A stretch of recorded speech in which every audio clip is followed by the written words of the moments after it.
জনাব ফারুক মঈনুদ্দিন, আপনার সবাই জানি সিদ্ধান্তগুলো।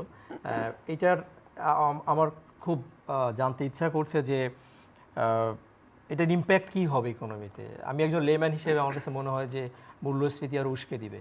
প্লিজ।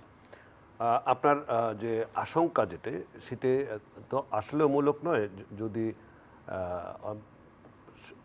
এক দাম এক লাফে যদি ডলারের দাম 7 টাকা বাড়িয়ে দেওয়া হয়, টাকা মূল্য কমিয়ে দেওয়া হয়, ডলারের দাম বাড়িয়ে দেওয়া হয়, প্রতি ডলারে 7 টাকা বাড়ানো, এটা একটা খুব বড় লম্ফন আমি বলবো। সুতরাং আমি যদি তাত্ত্বিকভাবে দেখি তাহলে কিন্তু এটি অবশ্যই আপনার আশঙ্কাকে সত্য প্রমাণিত করে যে এই জাতীয় উল্লম্ফন কিংবা এই জাতীয় ডিভ্যালুয়েশন আমাদের মধ্যে একটা ইম্পোর্ট নির্ভর দেশে মূল্যস্ফীতিকে আরও উস্কে দেবে, যদিও মূল্যস্ফীতি এখনও আবার লাগামের বাইরে। তো এখানে একটি বিষয় হচ্ছে যে এতদিন ধরে যখন ডলারের ক্রাইসিস যাচ্ছিল, ব্যাংকগুলো কিন্তু যে অভিযোগ ব্যাংকগুলোর বিরুদ্ধে সবসময় করা হতো যে ব্যাংকগুলো কিন্তু এই যে 110 টাকা যেটা ছিল, ব্যাংকগুলো কখনো এটা ফলো করেনি।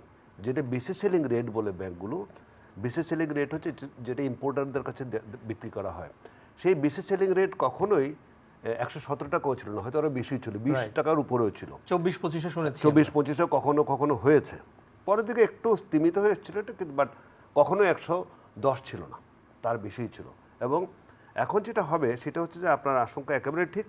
এখানে বিষয়টা হচ্ছে যেহেতু কমার্শিয়াল ইম্পোর্টাররা এতদিন বেশিই দিচ্ছিল, সুতরাং এই মূল্য বৃদ্ধি তাদেরকে প্র্যাকটিক্যালি ইম্প্যাক্ট করার কথা নয়। কিন্তু দুর্ভাগ্যজনকভাবে আমাদের দেশে যেটি হয়, ব্যবসায়ীরা, কমার্শিয়াল ব্যবসায়ীরা এতে এতে যদি ইম্প্যাক্টেড নাও হয়, এখন অনেক অসাধু ব্যবসায়ী সুযোগ পেয়ে যাবে বলার জন্যই ডলারের দাম বেড়েছে, অথচ অতীতেও তারা এই দামে ডলার কিনে ইম্পোর্ট করছিল।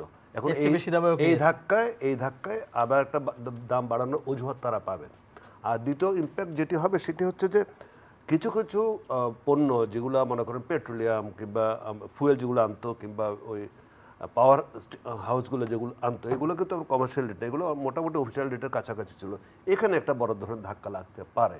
যাদের সাধারণ কমার্শিয়াল, যারা প্রাইভেট কমার্শিয়াল ইম্পোর্টার যারা, তারা যে রেট দিত ওই জাতীয় ইম্পোর্টগুলোতে অফিসিয়াল রেটের কাছাকাছি ছিল বলে সেখানে গিয়ে ইম্প্যাক্ট করবে।